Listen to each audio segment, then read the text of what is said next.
This is where Sakshi sat. Just another 19-year-old girl with dreams scribbled in the margins of her notebooks. A girl who loved her mother's cooking, who laughed too loud in lectures, who secretly saved money for a trip to the mountains. A girl who had no idea that in a few weeks, her name wouldn't be remembered for her laughter, but for the way she screamed. We've all had that one relationship that went wrong. The kind where the text starts sweet, "Good morning, beautiful," but slowly twist into something darker. Why didn't you pick up? Who were you with?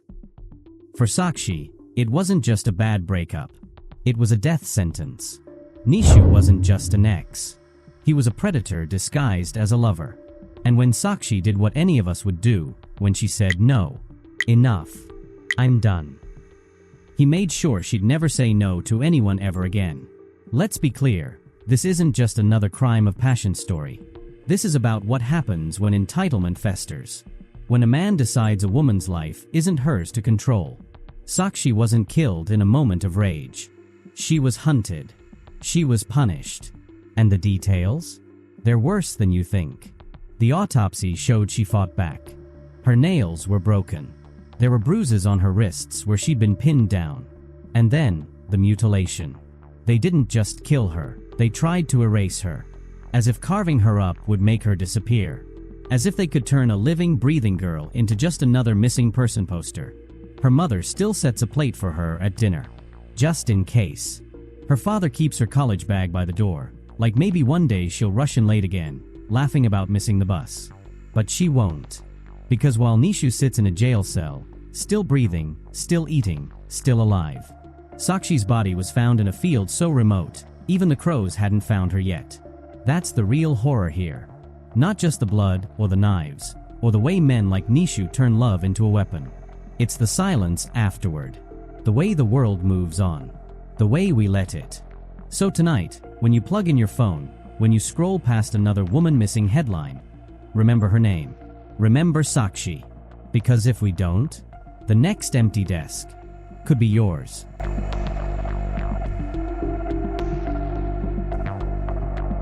This is where Sakshi's story begins. Not with a scream, not with a crime scene photo, but here. In the ordinary magic of a girl who believed she had her whole life ahead of her. But stories like Sakshi's don't end where they should. Because in this country, there's a price for being a girl who says no. Sakshi was the kind of girl who saved memes instead of notes on her phone. Who stole her dad's sweaters and pretended not to cry at Bollywood movies. She was studying to be a teacher, not because it was practical, but because she'd once told her little cousin, if you can read, no one can trick you. But here's the thing about girls who speak up. They don't just attract admirers. They attract men who see courage as a challenge. And Nishu? He was always watching. It started small. A joke about her male classmates. A casual comment that she wore too much makeup. Then came the rules. Don't go out after 6. Don't talk to Rohit from economics. Don't wear that pink dress. It makes guys stare. By the time Sakshi realized this wasn't love, it was ownership, Nishu had already rewritten her life in his head. And in that story, there was no version where she walked away. This moment, right here, is where most true crime stories get it wrong. They call it a lover's quarrel. A crime of passion. But Sakshi wasn't murdered because love turned to hate. She was murdered because a man who'd never been told no finally was. And for guys like Nishu, that's not rejection. That's war. This is what stalking looks like in real life. Not some dramatic thriller montage. Just a girl deleting her social media because he kept making fake accounts.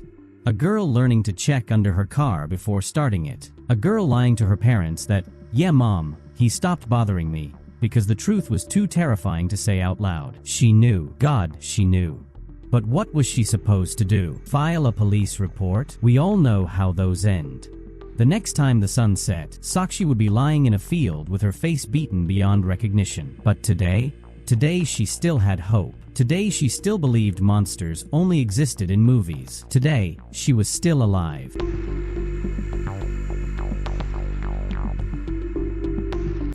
This was the moment Sakshi should have run. But she didn't. Not because she was naive. Not because she was weak. But because she was tired. tired of looking over her shoulder, tired of jumping at every knock on the door, tired of living like a hostage in her own life. Nishu wasn't alone that night. He'd brought backup. Because this wasn't a conversation, it was an execution. And he wanted witnesses. Men who'd laugh while he proved what happens to girls who think they can walk away. Those were her last words as a free woman. The last sentence she'd ever speak without a hand around her throat. This is where most crime stories cut away. Where they show a blurry reenactment and skip to the aftermath. But Sakshi's family deserves more than that. You deserve more. So let's be clear about what happened in that car, about what always happens in cars like these. She fought. Of course she fought. But 3 against 1 isn't a fight. It's a slaughter. They chose this place carefully. Far enough that her screams wouldn't carry. Close enough that they could be home by curfew. And here's the truth they'll never admit in court. They enjoyed this part. The power. The fear. The way Sakshi's voice broke when she realized, realized, she wasn't going home. The rape came first. Then the beating. Then when they were bored, the artistry. The mutilation that wasn't just violence, but a message. This is what happens to bitches who forget their place. This is the part that'll haunt you. Not the blood. Not the screams. But the banality. The way they ordered biryani afterward like they'd just finished a cricket match. The way Nishu texted his mom goodnight, while Sakshi's body cooled in the dirt. 2 days. That's how long it took for the world to notice Sakshi was gone. 2 days of her mother's voice going hoarse from crying. 2 days of Nishu sweating through police interrogations, certain he'd outsmarted them. 2 days before a migrant worker bent down to tie his shoe, and found a girl's face staring back from the dirt. They tried to make her unrecognizable, but Sakshi refused to disappear. And now? Now comes the fun part. The part where Nishu learns you can't delete a body like a text message. Where the system he thought would protect him spits him out. This isn't over. In fact, it's about to get so much worse.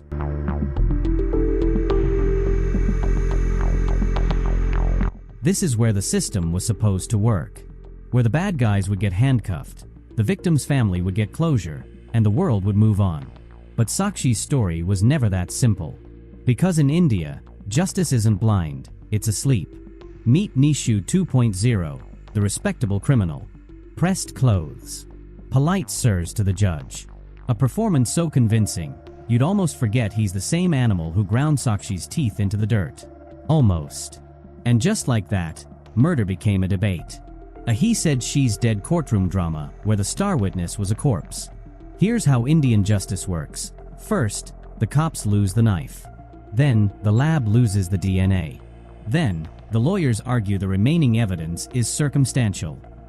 Meanwhile, Sakshi's family sells their land to pay for a second private forensic test. This is what due process looks like, a war of attrition where the victim's family bleeds out first. Nishu's lawyers had a genius strategy: run out the clock. Wait for protests to die. For headlines to change. For the world to forget Sakshi's name. And why not? It's not like delaying a rape murder trial has consequences. The only one suffering here was the real victim, Nishu's bright future. While Nishu's family hired top lawyers, Sakshi sold their fridge to pay for hers.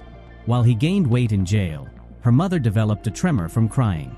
And while the world moved on to the next scandal, her little brother started sleeping with her photo under his pillow, like she could still protect him.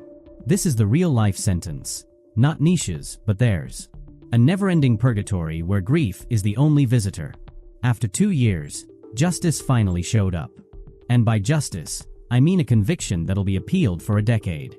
A sentencing that'll get stayed. A death penalty that'll maybe happen after Nishu finishes his correspondence degree in jail. But here's the dirty secret no one admits. Even if Nishu is hanged tomorrow, it won't bring Sakshi back. It won't unbreak her brother. And it definitely won't stop the next Nishu from preying on the next Sakshi. So the next time you hear justice served in a case like this, ask yourself, did we really win? Or did we just clean up the bloodstains while the system keeps manufacturing fresh ones? You've just watched Sakshi's story. Now here's the part where you decide what happens next. Will you share this video? Good. Will you rage comment about monsters? Even better. But if you really want to honor Sakshi, do what she can't. Demand action. Not just for her, but for every girl who's still alive to fight. Or don't. And wait to see which empty desk comes next.